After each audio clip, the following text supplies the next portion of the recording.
Okay, chevra b'siyata d'shmaya. With Hashem's help, B'schus l'tzibur, I'd like to begin by thanking Reb Jerry. Reb Jerry, you're still hearing us? By thanking him for arranging this and for hosting, for Akiva also, for bringing me here and for helping with the arrangement. And it's always beautiful to come to a new place and see new faces, holy faces, with eyes that are shining, with eyes that are yearning. To listen to Divrei Kim Chaim, the words of our tzaddikim. There's a collective sentiment that we have in the room which is called that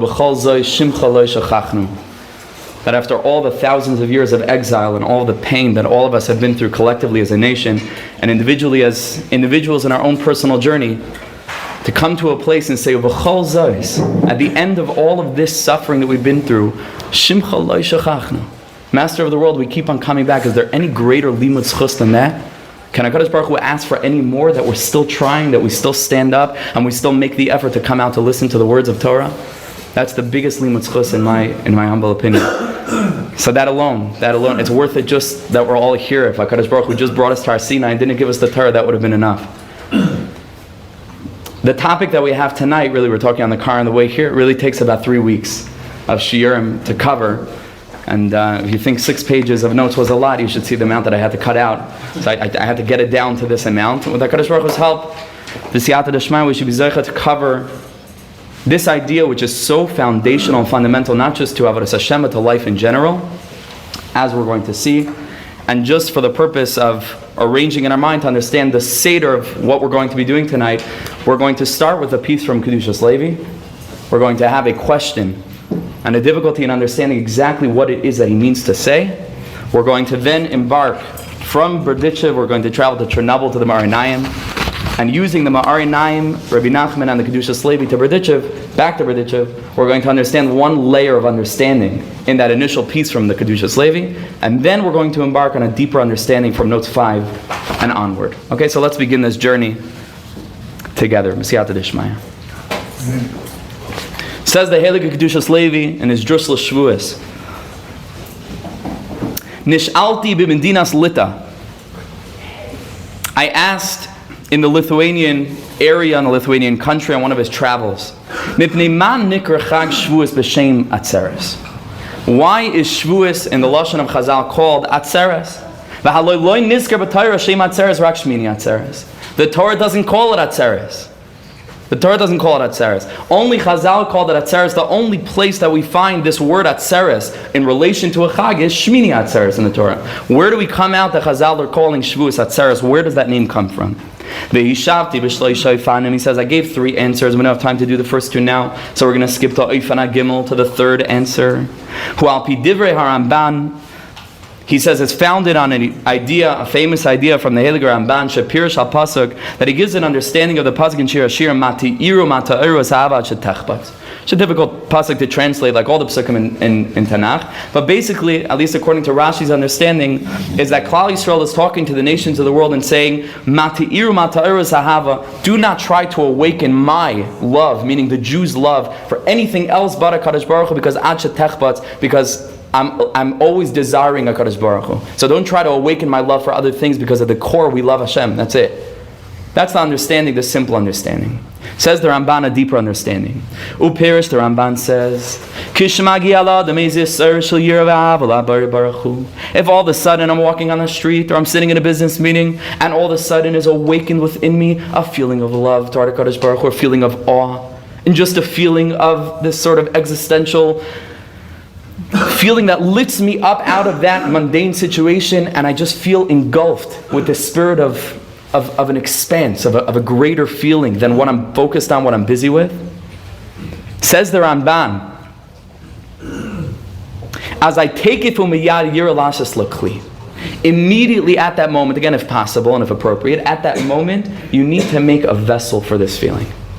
Don't let that feeling remain in potential. Bring it to actuality by doing a holy act or a holy word. Take of Eza mitzvah. Do something holy. Actualize it. Bring it into the physical world. Immediately go. You have some money in your pocket. Give it to tzedakah. Meaning, actualize this feeling in a physical action. Or yeshiv take of lilmaid. Sit right away. Learn something. Say a pasuk in Tehillim. Do some esboidedus. Because it's known from the holy Svarim, from the holy Tzaddikim, that any inspiration that hits us out of the blue is not stam. What that is like he says, Hu or hanishba alav milamala.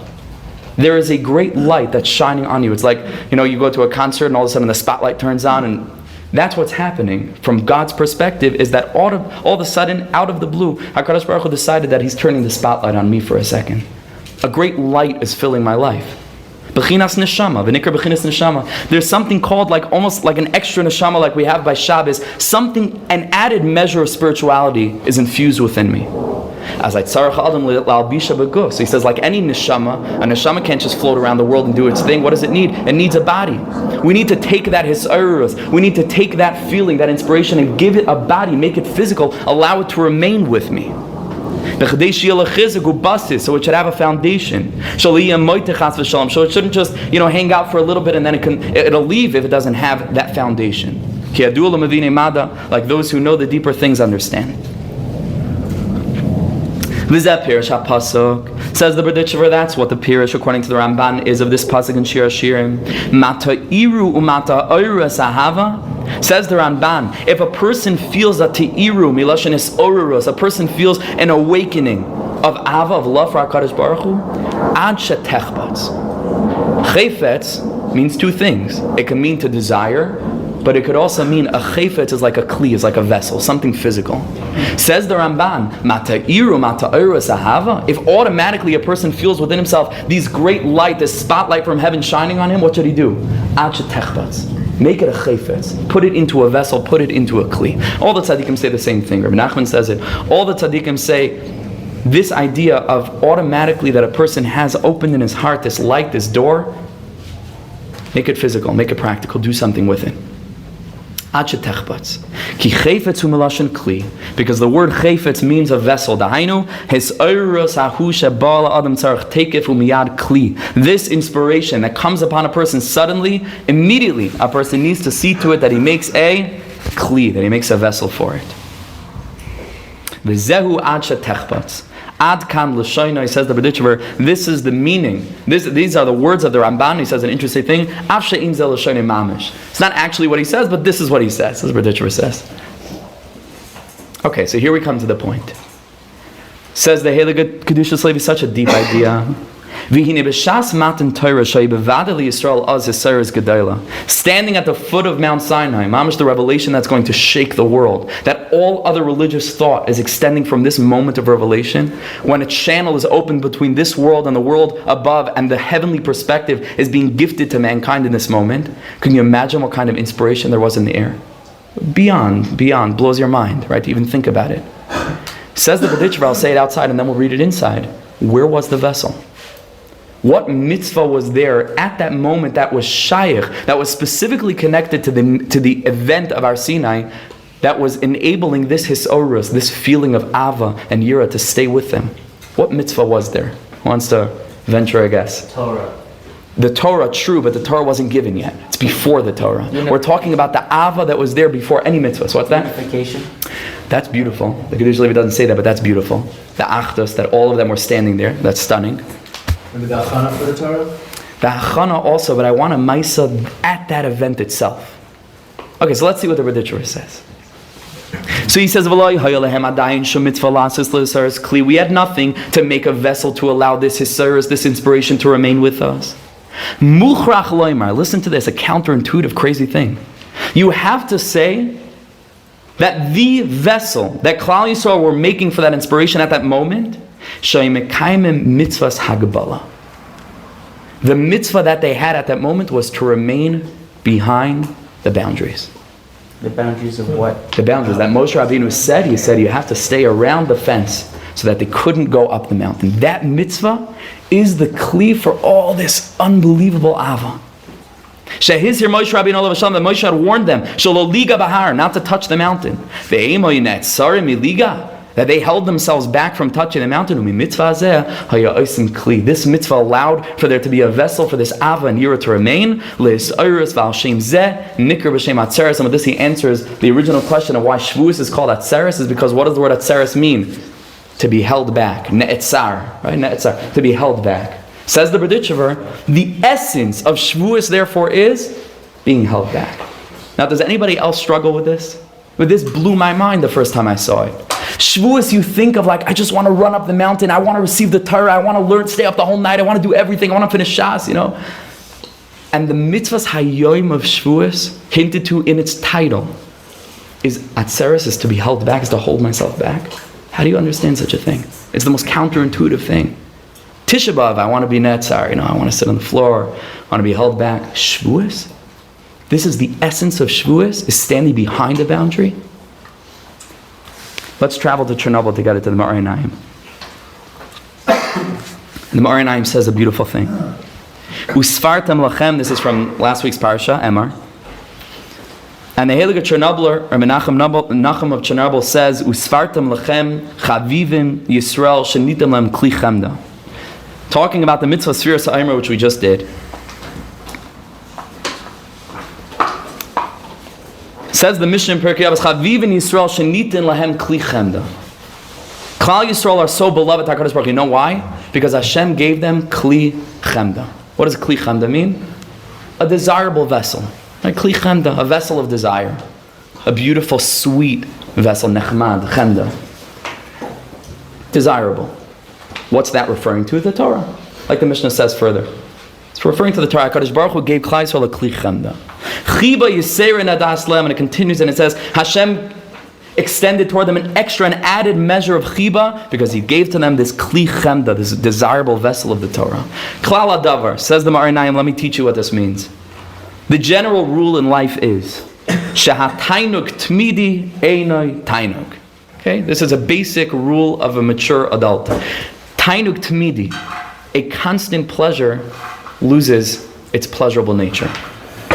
Children don't understand this. Children have a hard time. If you can feed a kid pizza for the rest of his life, he doesn't understand the concept that sometimes holding back from pizza will enable him to enjoy the pizza more in a month. They can't understand that. But adults, hopefully, we should come to an understanding that sometimes short-term sacrifice lends itself toward long-term gain, which is a very mamish, a mature idea, if children are striving to impress adults with their maturity, so we should strive to impress Hashem, on that level. The Torah meant to turn us into mature, even, mature plus adults. Because the Torah wants us to live the most pleasurable life. And so the main rule that we're learning here is tainuk tmidi einoi tainuk. If you have a pleasure all the time, it loses its quality. You might have it quantitatively, can have a ton of pizza, but the quality of the pizza is missing. It's not the same. Says the pasuk in Yecheskel, "V'achayos rotzei v'shoyev." Therefore, these angels called the chayos are constantly doing what? They're running and then they're returning. There has to always be this model of having and not having, having and not having. Now, again, a child will see this having and not having and say, "I don't understand. Just get over it. Just have rotzei, always, always, always rotzei. Be on, have it all the time." But the answer is, in order to assist the ratzo, in order to assist the pleasure, there's got to be a shov. There's got to be a returning. When that thing that we have and that we desire leaves, osakli, that makes a vessel, sheyuchal lekabel tainug, so that we can receive the utmost pleasure of having that thing afterwards. Ubaloy istalkos, and without not having loy hayakli, there would be no vessel. The vessel for the pleasure is not having the pleasure. And that's what HaKadosh Baruch Hu says to Klal Yisrael. I gave you a kli chemda, I gave you the Torah Kedosha. How did we translate it before? Kli chemda means a vessel of desire, a beautiful vessel, a desirable kli. Says the Meor Einayim much deeper. Shenitin lahem kli chemda, you know what it means that the Torah is a kli chemda? It's a kli lekabel chemda. The Torah gives us the insight and the ability to understand the way to create a vessel, lekabel chemda. That's what the Torah is. The whole message of the Torah is follow these 613 pieces of advice, a very bad translation to say rules. The Zohar Kodesh calls them aten dioraisa, eitzos. They're just pieces of advice. How to get close to HaKadosh Baruch Hu, how to live the best life in the world. Follow these guidelines, even though sometimes they may seem to be restrictive, And ultimately you understand it's the greatest freedom in the world. It's the best life in the world.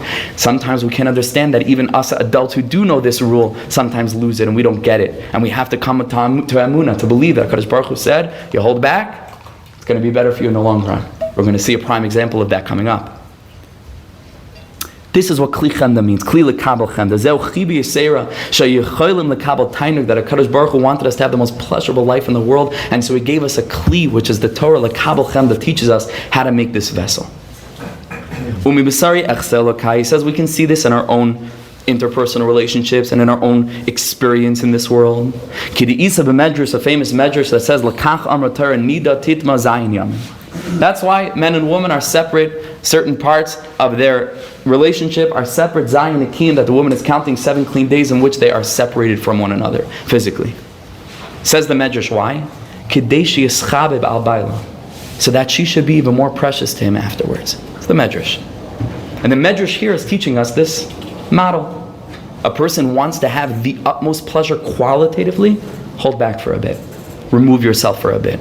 Sometimes this is very difficult for us to understand, especially in this case, right? Because sometimes more than 7 days, and sometimes there are crazy medical things, and sometimes there are childbirth, and it's not so pashut. That's why it takes emunah, it takes bitachon to say, Ribbana Shalom, once the tzaddikim have revealed to me that this is all for my ultimate betterment, in this world, I'm not even talking about olam haba, I'm talking about olam hazeh, in this physical world, so then I trust that qualitatively it will be that much more. It will be that much more. You have to trust, you have to have emunah for that. Says the Meor Einayim, guess what? Just like in our relationships, we have this model of 7 days of separation between us and HaKadosh Baruch Hu, which is always nimshal between a husband and a wife. We have 7 weeks of separation, and those are called the 7 weeks of Sefira. Shiva Shavuos Tisva, count 7 weeks. Keneged Zayin Nekiyim. These 7 weeks are parallel to these 7 days in terms of their function. Can you imagine we come out of Mitzrayim, we have freedom, and we come straight to our Sinai? It's not so incredible, right? It's not so high because how much do we yearn for it already? How much do we long for it? Come out and right away He gives us a Torah. It's sweet. 7 weeks we're yearning. 7 weeks we have desire. 7 weeks we're waiting. Can you imagine qualitatively what it must have been like after all of that trek through the desert with snakes and scorpions and protection and Anania covet and Amalek and everything else that happens, and then finally it happens? Qualitatively, it's a different world. It's a different world. We don't experience that because Shavuos, we don't often feel like we're getting the Torah. But if we knew what Shavuos was, then these weeks of Sefira would be so precious to us in a counterintuitive way, because they're really annoying in a way, right? Because they hold us back. And the Berditchover says for the tzaddikim, the Berditchover says on Sefira, he says if they could, they would skip the whole Sefira because they're just so full of passion, but they can't. That's part of the process. Ratzai, running, and returning. That's part of the process. I thought HaKadosh Baruch Hu wanted to see if we were really worthy of it. He took us out of Mitzrayim. Do we really want to believe in it? But a lot of them said I'd rather just die in the desert. Exactly. So maybe you just wanted us to, let me see if to you're test really us. worthy of it. To test us. We're going to see that in Rebbe Nachman as we go further along. Nachman says mamish that thing. Because every Shavuos we receive the Torah new. We should see it as if the Torah was given to us today, particularly on Shavuos. Ultimately, the sweetest thing in the world, if we understand what Torah is, it's not something that's trying to make our lives miserable. On the contrary, it's trying to lift us up. So if we understood what Torah is, we'd experience this. At that moment, it's face to face with the Kadosh Baruch Hu, like the pasuk says, Hashem is speaking to us. He loves us so much. That 7 weeks we're waiting. 7 weeks, it's the counting process. The anticipation is building until Shavuos. Till Shavuos comes. This Meor Einayim enables us to understand one level of pshat in why the mitzvahs hayom of Shavuos is atzeres, is gevurah, is to withhold, is to stand back. Like the Meor Einayim said, the Torah is called a kli chemda. a kli lekabel chemda. The Torah's message to us is that in order to appreciate something in the fullest, oftentimes, you need to hold yourself back. You need to experience not having in order to have qualitatively in the fullest. Says the Kedushas Levi, not only was this lesson hinted to in the 7 weeks leading up to Kabbalas Torah, but at the event itself, HaKadosh Baruch Hu was teaching us, you know what the message of Torah is? Not having in a certain way leads to the utmost having. And so, Klal Yisrael, you're ready to receive the Torah? Hold yourself back just a little bit more. That's the message. That is the essence of what the Torah comes to tell us. Let's just say it in a mission statement. We ask HaKadosh Baruch Hu, what was your intention giving the Torah? It's a million things, right? But for the purpose of our shiur, for the purpose of our topic, I want to give my precious children the sweetest life in the world. And in order for them to appreciate, and in order for them to attain the sweetest life in the world, they need to know one very fundamental lesson. That oftentimes, holding ourselves back in terms of quantity, right, can enable us to appreciate in terms of quality that much more. Says the Rebbe Nachman, I'll give you a shiur klali. I'll give you a headquarters, like the main shiur, the main place where you can learn this lesson is at the giving of the Torah itself. Hold back, stand back. That's the source. That's the essence of Shavuos. That's one level of understanding. Let's see how Rabbi Nachman talks about this as well. Kimoi kein mikidusha, says Rabbi Nachman, after giving a mashal for this in Gashmias, he says the same thing in holiness. Kishiyesh miniya la'adam, when a person encounters an obstacle, hacheshek mizgaber b'yoser. The cheshek, the desire, is building. He says a very deep thing. And the more the thing that you're desiring is greater, is more important, is more worthy of your desiring it, the goal ultimately that you have in mind is so great. So what's going to happen is, hamaniya yoser gedola. The obstacle that you will encounter will be commensurately great. Buying an ice cream cone is the easiest thing in the world. There's no maniya to it. Kemat, right? You have $1.50, you go out to the store, you buy it, you come back home. Simple transaction, you have your ice cream cone. Why? Because buying an ice cream cone is not the most important thing in creation, right? It might be sweet for the moment, right? It might be part of your Avodas Hashem, even if it gives you strength and it gives you chiyas to learn or to daven or to do a kindness, but it's not the most important. The all of creation is not contingent upon your buying an ice cream cone, right? And as much as b'shvili nivra olam, it's sweet, but it's not dependent on your buying the ice cream cone. But the Torah is the most important thing in the world. And so commensurately, in accordance with how great the goal is, that's how much the maniya is. Because that's how much more desire you need to express in order to have it. This is what Rabbi Jonah was saying. That HaKadosh Baruch Hu in a certain way is trying to test us. The Torah is the biggest goal. And so the obstacle has to be this big, major obstacle so that Klal Yisrael can show, oh, we want it that much. We want it that much. So listen to how he puts it. Listen to these words. Ki yesh cheshek v'choshek v'nechshak. Okay, there are 3 things in the world. There's cheshek, there's desire. There is choshek, which is the person who is desiring. And v'nechshak is the thing that is being desired. Okay, these are 3 factors that we're talking about here. Cheshek is the act of desiring. Choshek is the person who is doing the desiring. Nechshak is the thing being desired, the goal, the objective. And he spells it out. Ha'adam ha'choshek is the person who is desiring. V'hadavar ha'nechshak, the objective, the goal that is being desired. V'ha'cheshek, and the desire shechoshkim l'davar ha'nechshak, that we express in our desiring and our journey toward that thing. U'kafi malas ha'nechshak, reiterating the point that he just made in the previous line, the more important that the nechshak is, that the thing being desired is, kein tzarich li es godel ha'cheshek. That's how much more we got to desire it. So anything important in life is going to come with struggles. If there isn't a struggle, it's not a good sign. It's not a good sign. The biggest indicator that what you're trying to do is a holy thing, the biggest indicator that what you're trying to do is an important thing is that there's going to be an obstacle. That there's going to be an obstacle. And this is a tremendous chizik. This is aside from what we're really getting at. But it's a tremendous chizik in life to know that if a person sees obstacles in a certain area of growth in a positive way, it's just an indicator that what you're trying to do is so important, because that's the model. That is the procedure. The greater the nechshak, the more there's going to be a maniya, an obstacle to test your cheshek. Good thing to remember. But not our point, but good thing to remember. And he says, therefore, when the thing that you're desiring is so incredibly great, so what does that mean for your cheshek? What does that mean for your desire? Must be commensurately strong. So what does HaKadosh Baruch Hu do? He makes that you should have the biggest obstacle in the world, only, not to knock you down, to scare you away, to kick you out, only for the purpose of enabling you to express just how much you want this thing. Only for that purpose. There's another thing. A lot of people get scared off, right? Because they're trying to do such a big thing. They see an obstacle. They say, Rabban Shalom, you don't really want me to do this thing. Are you kidding? It's the contrary. It's the opposite. It's the opposite. Hashem is just testing you to say, oh, how deeply do you want this thing? Can you express the epitome, the essence, and the extent of your cheshek?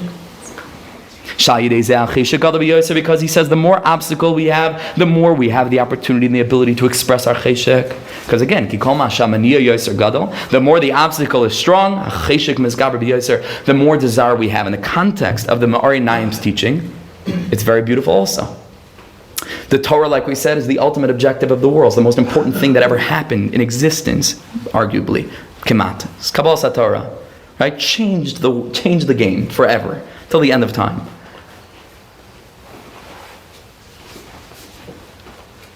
The Torah also represents the biggest pleasure, like we said, the biggest tainug, the biggest sweetness. And so therefore, HaKadosh Baruch Hu says, the tandem of these two ideas is that there's going to be an obstacle to enable you to express your desire so much, so that when you have the thing, will it be sweet, just like the Meor Einayim, it will be so much sweeter. And so therefore, again, it's reiterating this idea based on the Kedushas Levi that the essence of Shavuos is atzeres, ne'etzar, to stand behind for the purpose of teaching us this lesson. That when a person sees a fence, you gotta desire, build it up, and it's gonna be that much sweeter when you get there. Let's travel back to Berditchover, to a different place in Parshas Vayera. Tzchoik asali elikim. When Yitzchak is born, Sarah says, Tzchoik asali elikim. Oh wow. Right? Because that's why it's called Yitzchak, is Miloshin tzchok, laughter. Tzchok asali elikim. God has made for me laughter. Says the Berditchover, it's a strange pasuk. What do we know about the name Elokim? What is that usually associated with? Midas Hadin. Rachamim is Midas, is connected to Shem Yud Kei Vav Kei.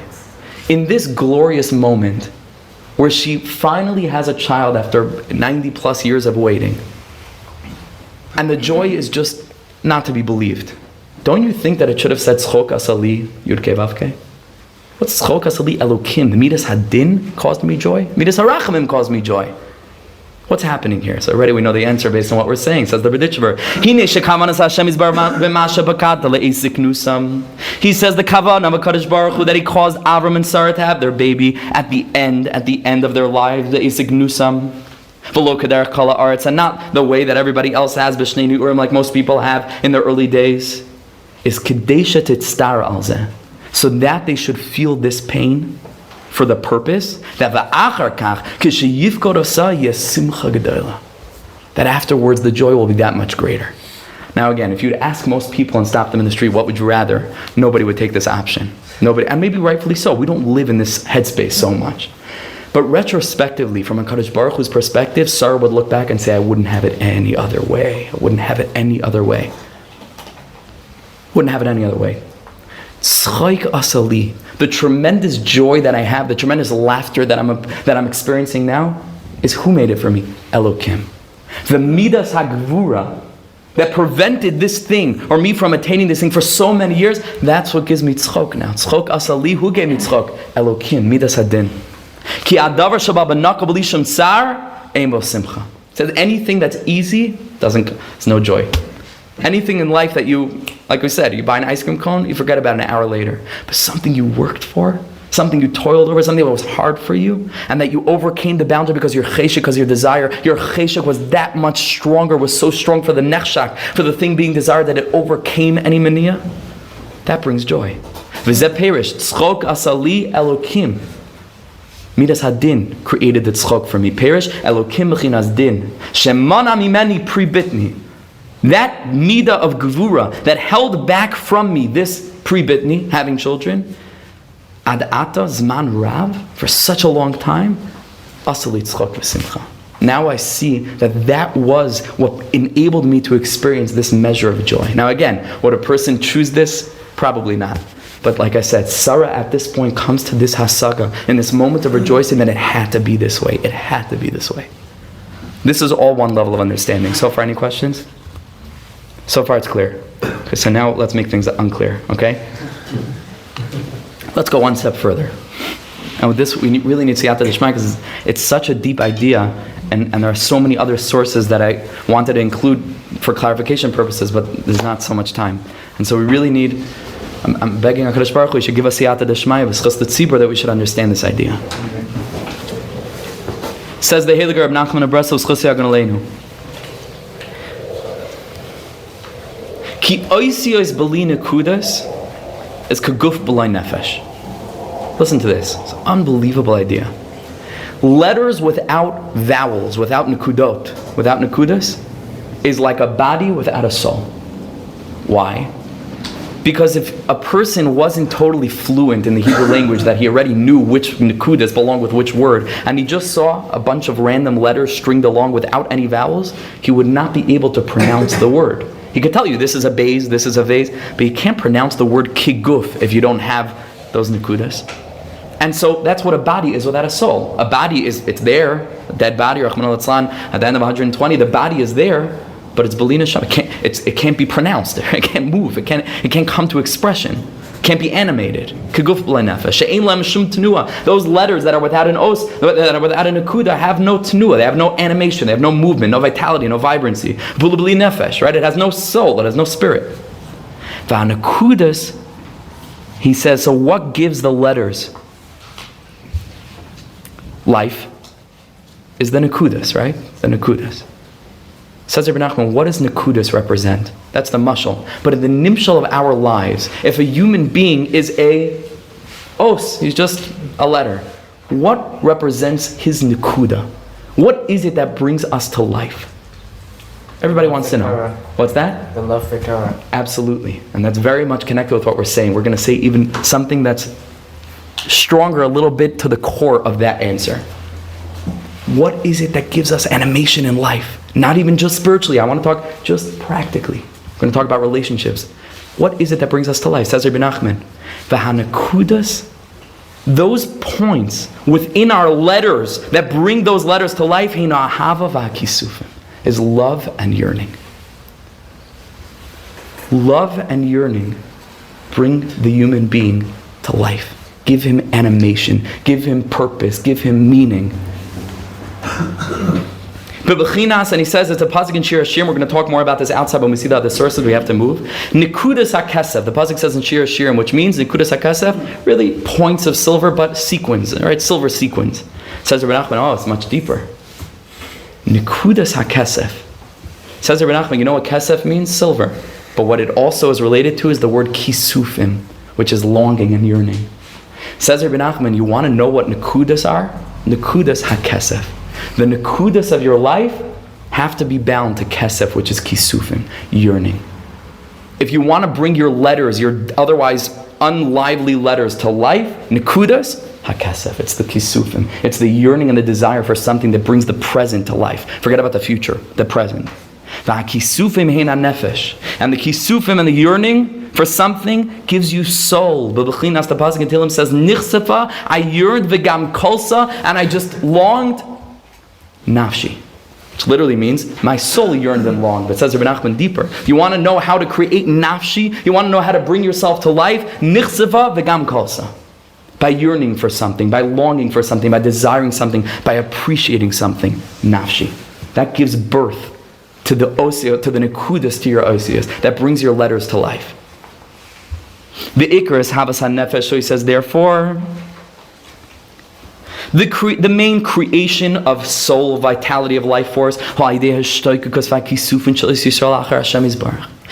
from the yearning and the longing of a Jewish soul for the master of the world. It's an interesting thing. He doesn't say engagement with the master of the world, longing for, yearning for. And there's nobody in this room, no matter what level you think you are, no matter how far you think you have fallen, that falls out of this category of being able to yearn for HaKadosh Baruch Hu. That's the nature of yearning. It means I'm not there. So all of us fall into that category. That's what brings us to life. That's what brings our Yiddishkeit, that gives it vitality. Yearning achar HaKadosh Baruch Hu. Not having gives me life. Kol echad lefi madrigasai, every person in accordance to where he's holding. Shu nichsav, that he longs, umishtoikik, and he yearns, umiskageya, and he pines. Lahagia el madriga lamala mimenu, to come to a place, to a madriga that's higher than where he is currently. Al yidei kisufim elu nasen nefesh. These yearnings, this longing, this desire brings his Yiddishkeit to life. If a person has it already, it's kaput, it's over. It's over. Person has it, so what more is there to do? You're finished. Yearning and longing means there's still something happening, there's still life, there's still vitality. And that's what he says here, what we just read outside.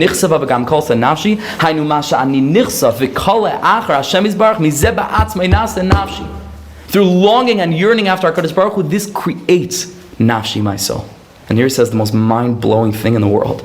So classic, Rebbe Nachman. With this we could understand what Chazal say in the Gemara in Beitza, Tez Zayin Amad Aleph Vayi Nafash, which is at the end of Vayichulu, which we say Friday night. What do we say about HaKadosh Baruch Hu? Shabbos Vayi Nafash. On the final day, Shabbos, he rested, he desisted, right? Not deceased, desisted rather, from doing any further work. Shabbos, he rested. Says the Gemara, the Zohar Kodesh also, you know what the word Vayinafash means really? It means rested, Vayinafash.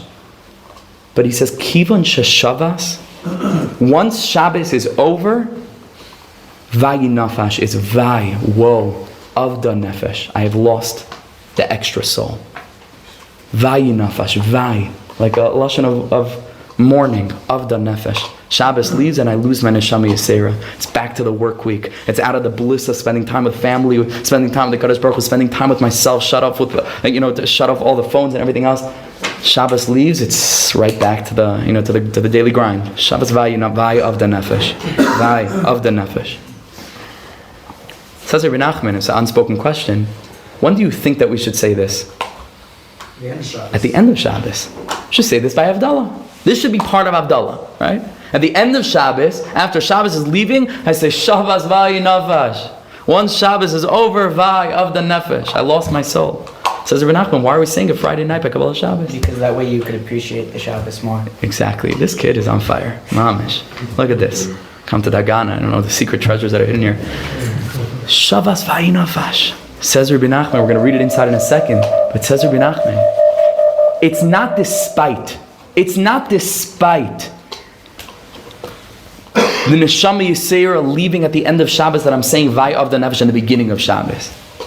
Says Rebbe Nachman, the only thing that gives a Jew his neshama yisera is the yearning after it, is the longing for it, is the appreciation of what he had. And that appreciation can only be had when you don't have it anymore. And since in the beginning of Shabbos we need the neshama yisera, says Rebbe Nachman, how do we create the neshama yisera? By saying, oh my gosh, I'm going to lose it. Oh, it means so much to me. Oh, I desire it. I need it in my life so much. Says Rebbe Nachman, that creates the neshama yisera. Amazing thing. Just an amazing idea. Let's read it inside. In the beginning of Shabbos, when a Jew needs lekabel nefesh yisera to receive a new energy, a new measure of vitality of life force, so we remember the fact that in the week we won't have it anymore. When we say Friday night, vay of the nefesh. Oh, it means so much to me, this neshama yisera, that I'm going to mourn it when it leaves tomorrow night. And that builds up a yearning, a longing, a pining, just a feeling of being drawn after that thing. He says, Rebbe Nachman, through this feeling, that we're yearning and we're longing after this neshama yisera,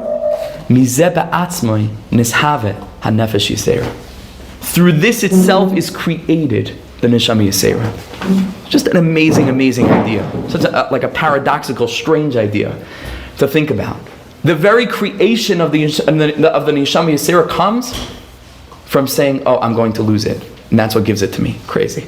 Mamish crazy. Unbelievable. So let's read from this amazing, amazing book. I'm sure many of us have either heard of or read. But the book is called Man's Search for Meaning, written by a famous psychiatrist, Dr. Viktor Frankl, who was a Jew, who survived the concentration camps and had already been thinking of this theory, what he called logotherapy, before the war.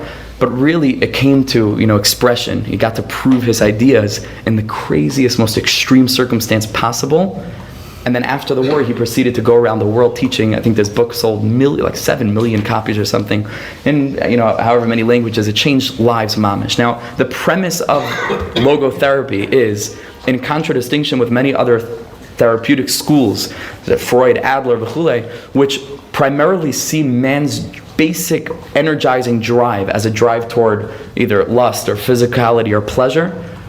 Viktor Frankl, which is really a Jewish idea, but Viktor Frankl was the first one to say that what powers man is his will to meaning. Not his will to pleasure, but his desire for meaning. That is the ultimate thing that gives man essence, vitality. That gives him life.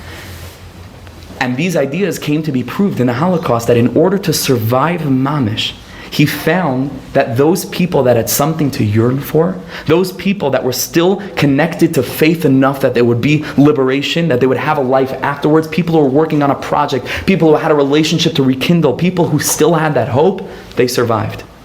I'm not talking about the death camps, that was impossible, but I'm talking about the concentration camps, in a sort of category of people who might have survived if. The ones that had that hope, that yearning, that longing, it kept them alive in the present. So listen to what he writes. To be sure, man's search for meaning may arouse inner tension rather than inner equilibrium. This yearning for something sometimes is not such a pleasurable thing. Sometimes, what do we feel? It's tension, gevurah, right? I'm being held back from having that thing. I want something, and something's holding me back. So it produces a tension, not an equilibrium. However, listen to these words, precisely such tension is an indispensable prerequisite of mental health. A person wants to live life with vitality.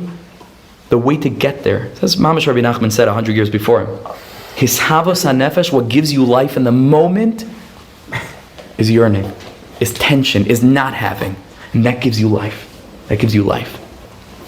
There is nothing in the world, I venture to say, that would so effectively help one to survive even the worst conditions as the knowledge that there is meaning in one's life. The yearning for a future goal gives him life in the moment. There is much wisdom in the words of Nietzsche.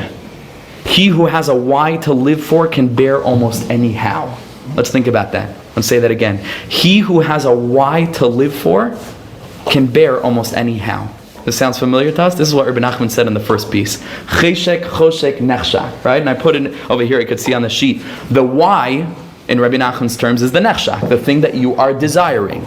The how is the maniya. And that's what Rebbe Nachman said. If you want something badly enough, you can overcome any maniya, you can overcome any obstacle. So I said what Rebbe Nachman would say is a little bit differently. Let's read it. In accordance with the greatness of the why that is to be attained, is the difficulty of the how that must be bared. A little bit different than what Nietzsche is saying, right?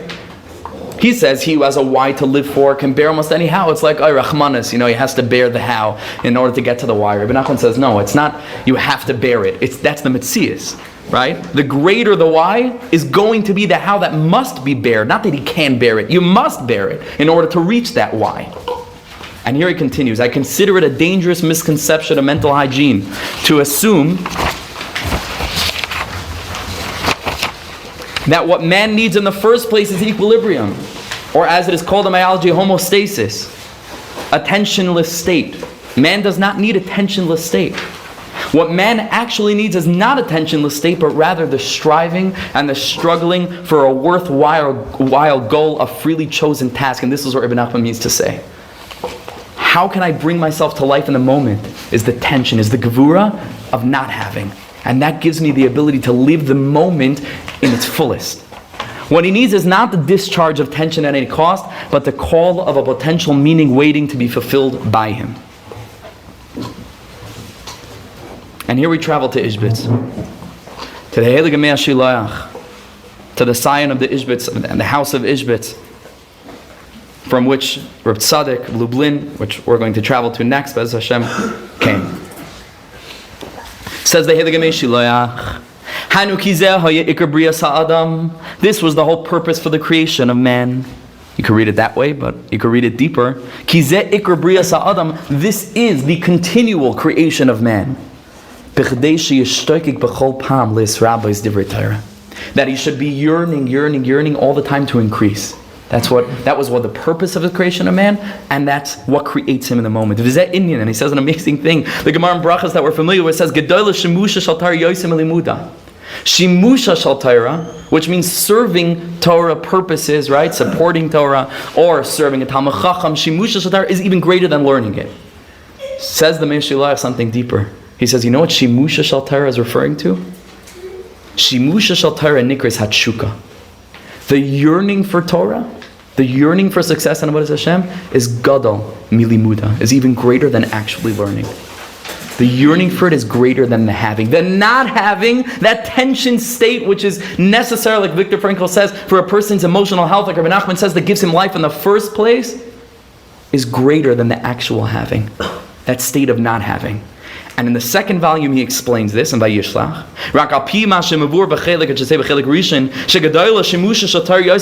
He explains why that is so. Because yearning for something is infinite. I hinted to this before. Once I'm actually learning, once I actually attain, once I actually get married, once I actually have children, once I actually once I actually reach this job, once I actually reach a certain goal, I have it. But the yearning for that thing is infinite. It's infinite. It's infinite. Rav Wolbe says, and we'll take your point in a minute, Rav Wolbe writes, very connected to this. You have to know what he does with it, but it's very connected. He says that the ikar enjoyment of going out to eat, person goes out to eat, it's Mother's Day today, but I should remember, right? Person goes out to eat. He says the main enjoyment is not digging into the steak. The main enjoyment is waiting for them to bring the food. That's it. Once you already have the steak, you already have it, right? And then you finish it, and you're like, can I handle dessert? I don't know. Like, bring it, chocolate cake, yeah. And you're like, up to here, you're finished. But the whole inyan of getting dressed in nice clothing, getting into the car, driving to the place, having them serve you the bread, and waiting, and ordering, and looking at the menu, that is the essence of going out to eat. That's what he writes. That's the main pleasure. That's the main pleasure. And this is what the Meor Einayim is saying. Yearning, waiting, longing, not having, it's believable. It's infinite. Once you have it, it's already limited. It's already inequal. What do you want to say? Before you said that when you do have a yearning or something like that, or then instead of just letting it go, you should act upon it and materialize it by doing it something. Right. But now you're saying that it's better to yearn for something without completing the action instead of just doing it. So that nukuda that you're saying is exactly our next point. In the next point, we're going to talk about how you can have these two things together. How you can have something and still yearn for it. That's exactly what we're going to yearn for it despite having it. That's what we're getting at. Oh, keep an eye on this guy. Keep an eye on him. Says the Reb Tzaddok Hakohen, the Talmud of the Meor Einayim. Parshas V'eschanan shenizkar sham, and here we're coming in for a landing. Parshas V'eschanan shenizkar sham in atfilah shespal Moshe Rabbeinu. V'eschanan begins with Moshe Rabbeinu davening how many prayers? 515 tefillas to get into the Holy Land. It's davening, denied, Gevurah, withheld. By davening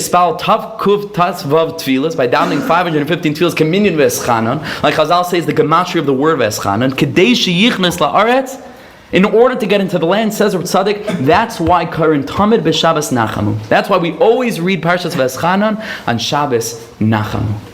Shabbos Nachamu. Kedei lechazik leiv nafshis Yisrael, to strengthen the souls of Klal Yisrael. Hametzapim liyeshua, who are longing for salvation. Sha'al yisiyashu es atzma min harachamim, not to give up and not to despair. Says the Rebbe Tzaddok, what are you talking about? This is the parsha you use to teach Klal Yisrael not to despair. Moshe Rabbeinu was not getting into Eretz Yisrael. For Moshe Rabbeinu, you see the opposite. Sometimes it ain't going to work out the way you want it. Sometimes, no matter how much you yearn for something, you won't have it. Shaloi pal klum, that it looks physically, practically, quantitatively that Moshe did nothing. Didn't achieve anything. With all of his prayers that he should get into the land, nothing was achieved. Amnam. But says the Rebbe Tzaddok so deep. Listen to this. In order for Moshe Rabbeinu to actively perform the mitzvahs that can only be performed in Eretz Yisrael, Moshe Rabbeinu not only succeeded in accomplishing the doing of those prayers, but B'yeser says, even stronger. B'yeser says, even in a more deep way. Why? Because in his yearning and all of his tefillas that he wanted to get into the land where we're sitting now, Moshe Rabbeinu couldn't be where we are now. That Moshe Rabbeinu is yearning.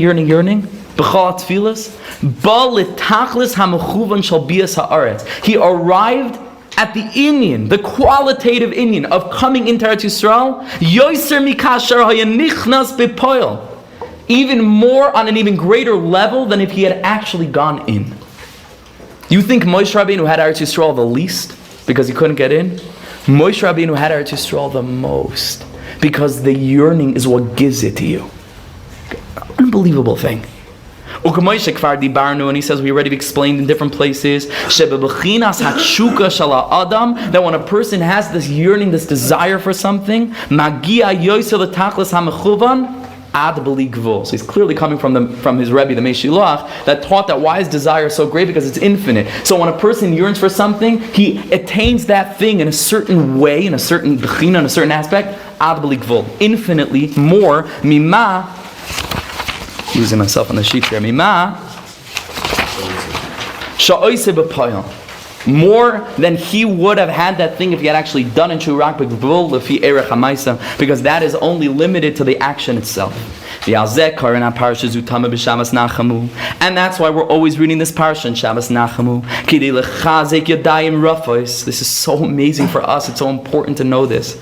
In order to strengthen the weak hands, in the 7 weeks of nechama, of consolation, because it's been so many years. You can imagine, Reb Tzaddok, it's us easy to say we're in Eretz Yisrael, Reb Tzaddok stuck in the cold, dark winters of Lublin, physically and spiritually, saying it's been so many years, v'kama kitzim avro, and how many times that we thought Mashiach would come that he didn't.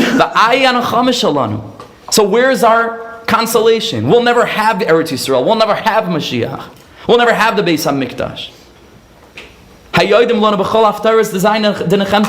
haftarahs of those special weeks of consolation after Tisha B'Av is coming to tell us, no, it's okay, you'll go back to Eretz Yisrael, you'll fly on comfy Nesharim, you'll have the Beis HaMikdash. Says Reb Tzaddok, nothing, we have nothing, we're empty-handed. Klum yesh lanu.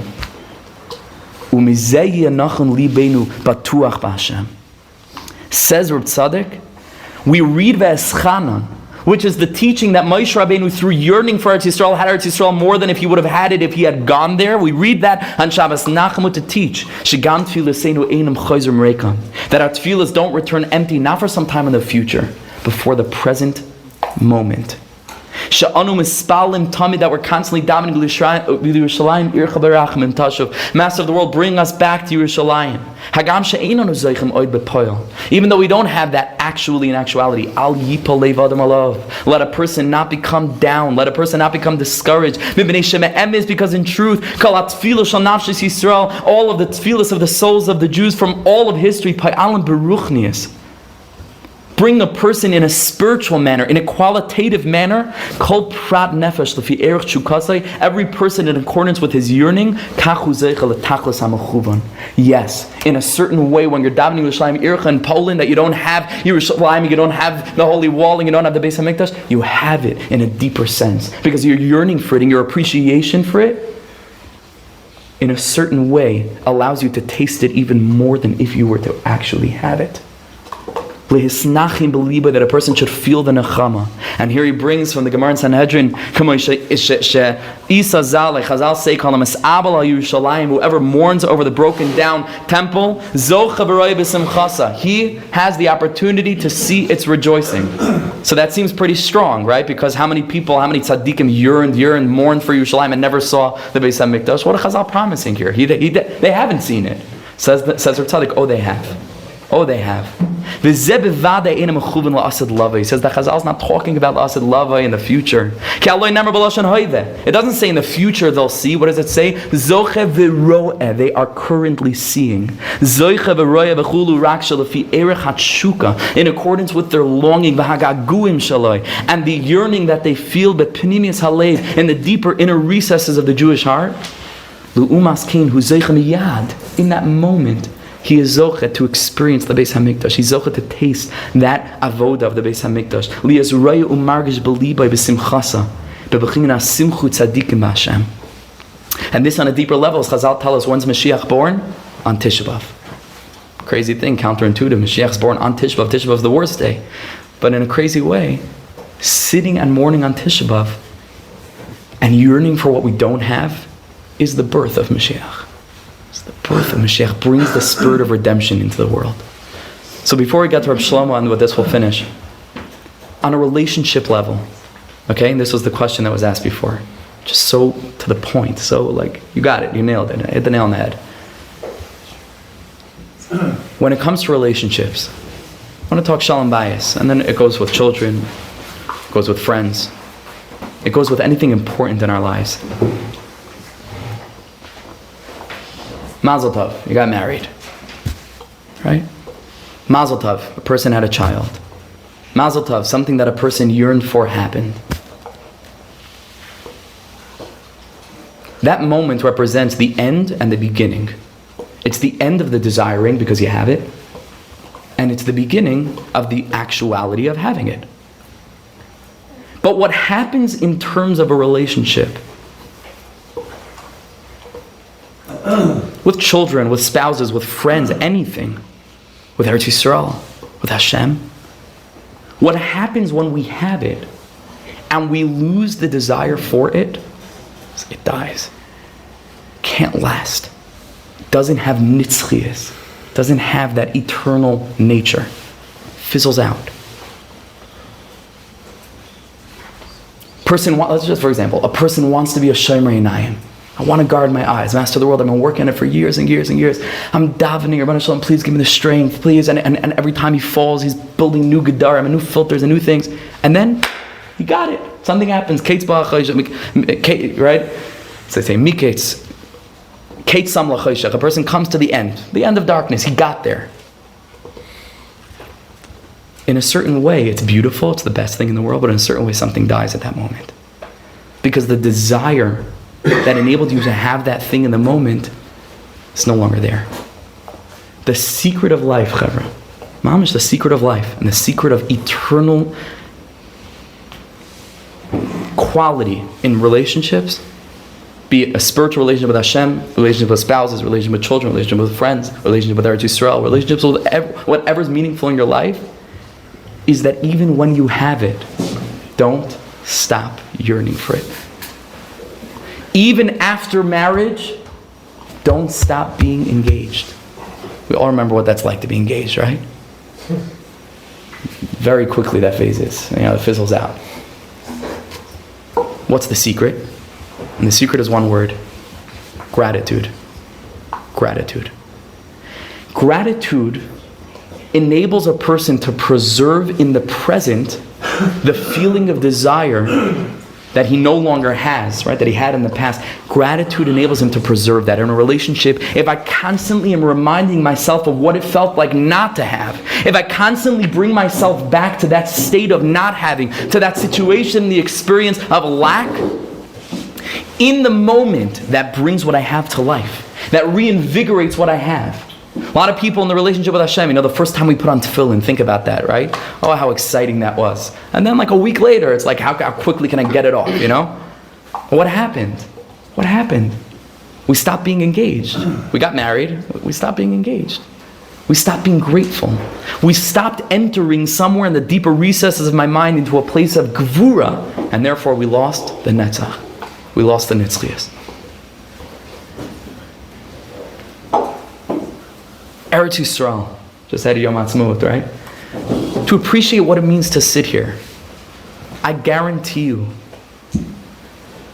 that the moment that those soldiers conquered Yerushalayim and stood for the first time by the Holy Wall after hundreds of years,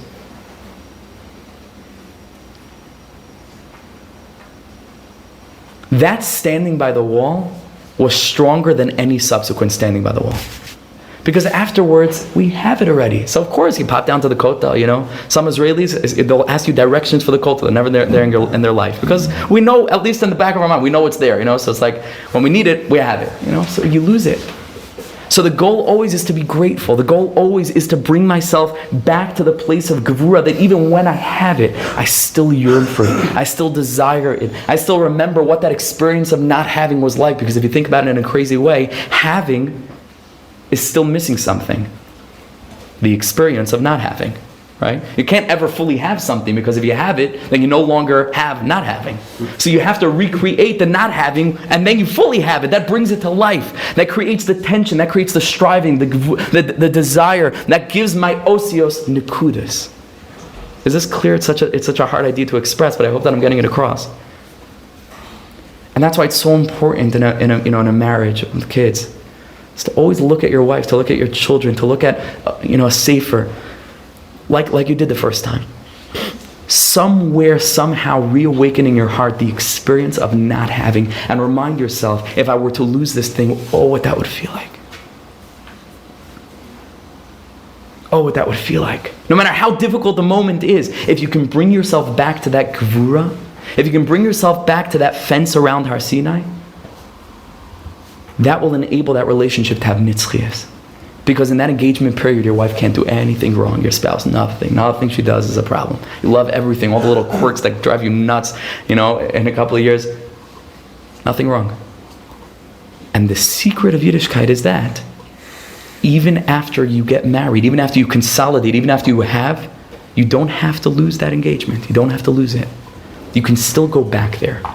This is a deeper understanding, and with this we'll finish. We'll get to the note number 10. This is a deeper explanation of the Kedushas Levi. What was the first explanation? We said, okay, the secret of Torah is that sometimes in order to truly experience pleasure in the long term, got to hold back, right? The second explanation is much deeper. It's not that in order to experience pleasure in the future, you got to hold yourself back now. It's in order to experience pleasure in the moment. In order to bring your moment to life. In order to give you something that brings your life, mamish, to life, that gives you vitality, vibrancy, that gives you a purpose. You got to be having that Gevurah. You got to be standing behind some sort of boundary. You got to recreate that experience of lack in your heart in order to reawaken that experience of yearning, so that the moment becomes exciting again, and becomes meaningful again, and becomes purposeful again, and pleasurable again. That's the secret of Torah. That's the secret of Yiddishkeit. And with this we'll close. A quote from Reb Shlomo Carlebach in May 1987 in Yerushalayim. And listen to what he says here. One of the greatest things about Reb Shlomo is that he manages in 3 sentences to cover what the Svarim take pages and pages and pages to describe, and you never know it. You read it and it's like, it sounds sweet, but it's like packed into here is the whole hour that we just learned of Ishbitzer and Rebbe Nachman and everything he managed to, just what a talent. What a talent. One of my Rebbeim used to say, he says, music was his smallest talent. Everybody thinks a big composer. Music was his smallest talent. The way that he knew how to teach. It's just unparalleled. So listen to what he says. The most heartbreaking thing in the world is when you dream about freedom and eventually become free and you stop dreaming about it. The saddest thing in the world is not when I don't get what I want. It's when I get what my heart wanted for so long, but the longing for it stops doing what it used to do to me. This is the reason that God didn't take me to Mount Sinai right away. He's saying the Meor Einayim right now. And here we come to the depth of counting the Omer. In Parshas Emor, the Torah tells us to count. When I count Sefira, I say, Ribbon Shalom, today is already so and so many days that I have left Egypt, and I'm still dreaming about freedom. I'm still dreaming about freedom. I'm free. But I can never forget the experience. He's saying the deepest thing. You're not counting to per se, but you're counting from. To say, yes, I left Egypt, but I won't forget it for a moment. I won't forget that experience of yearning for freedom. When children are born, they keep their eyes closed because they, so to speak, don't want to wake up. Meaning they are here, but still connected to the world of dreams. A child comes to the world and says, this is the most exciting thing. I always thought that a bris, when they call out the name, is like when by a concert they're announcing the name, and then the guy comes out. That's what it's like. You're entering the stage of life, right? So the child says, I'm ready to take this on head on, but I still want to remember what it's like not to be in the world yet. I still want to have my eyes closed. When our holy sisters bench licht, he says the same happens with Shabbos candles. When our holy sisters bench licht on Friday night, they kindle the light and then cover their eyes. He says the question is, why are you closing your eyes? Right? Now that you kindle the light, why not look at the light? Simple. I want to dream about it. Yes, it's right in front of me. It's amazing. The light is kindled. Shabbos is here. But I keep my eyes closed to preserve that feeling of not having. Yes, it's in front of me, but I want to keep on dreaming about it. This is also the meaning of bliss, oneg. Oneg Shabbos means I'm dreaming of Shabbos while it's Shabbos. Simcha doesn't mean I'm dreaming about it. I'm just so glad to have it. That's simcha. Oneg, pleasure. The bliss of Shabbos is when I'm dreaming about something I already have. And with this we finish. We went into exile because we stopped dreaming dreams about the Beis HaMikdash while we had the Beis HaMikdash. Because we had it and we stopped dreaming. We stopped longing for it, so we lost it. There was no other way of making us dream again. That's what exile is. The whole purpose of exile is that Reb Tzaddok Hakohen in Lublin should write, we're yearning, and in our yearning we have it. We have what we lost. It's not that we lost the Beis HaMikdash. The losing of the Beis HaMikdash is not the cause. The losing of the Beis HaMikdash is the effect. You lost something more important first. You lost desiring the Beis HaMikdash. You don't desire it anymore, it gets taken away. Got to teach you how to yearn. Hayinu kecholmen. Yafeh. We got to teach you how to yearn. The whole gullus is about dreaming. You know what's so special about today? Why doesn't God give us back Yerushalayim in its entirety right now? Let's go, right now. We don't have Yerushalayim completely. We take it for granted. But he says deeper, he says, you know why we don't have it yet? Because obviously we haven't dreamt enough about it. We don't yet yearn for it as much as we need to. And when we yearn for it like we should yearn for it, not with this feeling of, yeah, it's ours already, let's go, let's take it back. Stop for a second. Step back. Connect to the quality of it. Say, Rabbanu Shalom, I don't know, all the politics of it. I don't even care. All I know is that I can't live without that other part of Yerushalayim. Half of our heart is in a klipa. You go to the Kaisel and it's the most beautiful thing to see this wall, and then you look beyond it and you see this gigantic, what's called a klipa, mamish, like a shell, like a dark shell over the place of the Beis HaMikdash, over the Even Shasiya, where everything is supposed to, all the spirituality and all the holiness is being drawn to the world from that place, and then we look around the world and we wonder why it's broken. It's blocked. There's something in the way. But obviously we didn't yearn for it enough. Obviously we haven't dreamt enough about it. We have it. We are slowly coming home, but are still given the privilege to dream about it. And so I think that this is the message of Shavuos. This is the message of a Yom HaAtzmaut. This is the message of Torah, is to teach us this deep understanding that I want, says HaKadosh Baruch Hu, to give you life. And in order to have life, you need to experience not having.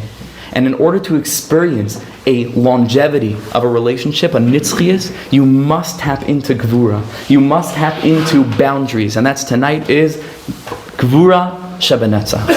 Gevurah Sh'b'Netzach. That's what's happening in this night of spheres, to understand that Netzach needs a component of Gevurah. The experience of not having, the experience of engagement, that even while I'm married and I have, to always experience gratitude, which preserves that feeling of desire. We should be Zocheh Eretz Hashem, when we come into Shavuos, to think a lot about this and to yearn and to regain that feeling of yearning in our relationships with others and ultimately in our relationship with ourselves.